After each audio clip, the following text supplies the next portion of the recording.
Hey guys, what's up?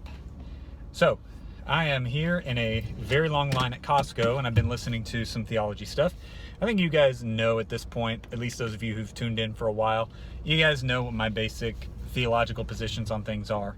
And I was listening to this talk about Calvinism. You guys know I'm definitely not a Calvinist, and I'm very close to being an anti-Calvinist. But the person I was listening to made an interesting point, that what we say about God does affect the way that the outside world looks at us, because they're trying to figure out if this whole God thing is rational as well. And he was going through about how it doesn't seem super rational that God would punish someone who he created to be in this lost state, and because God created them in this lost state and did not choose them as one of the elect, then they cannot choose, so on and so forth, right? It doesn't seem rational like that.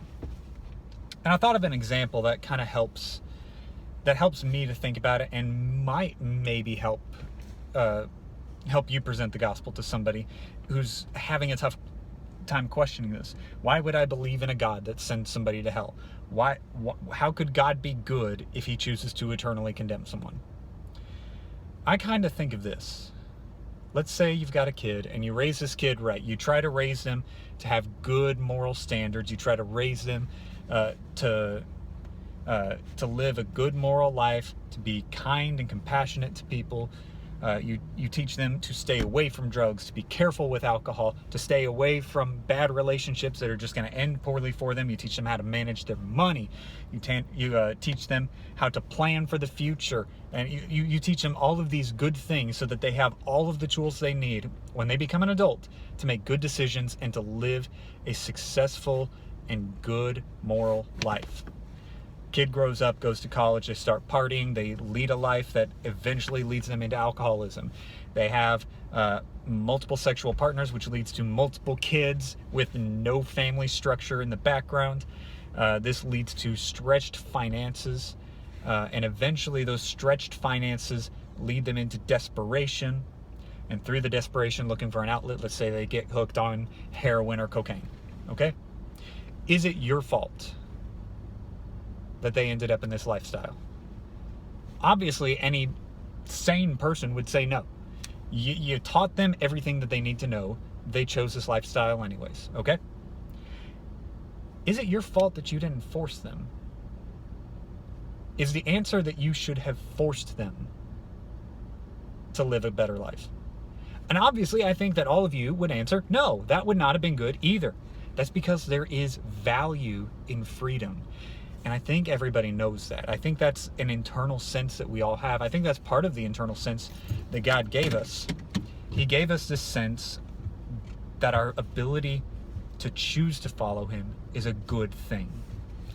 And that's kind of how I try to think about it, and how I try to frame it with my students at the church.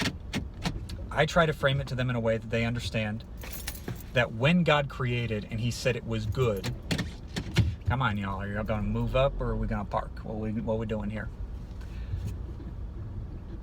I try to frame it to them in a way that they realize that God said it was good when he created in the garden.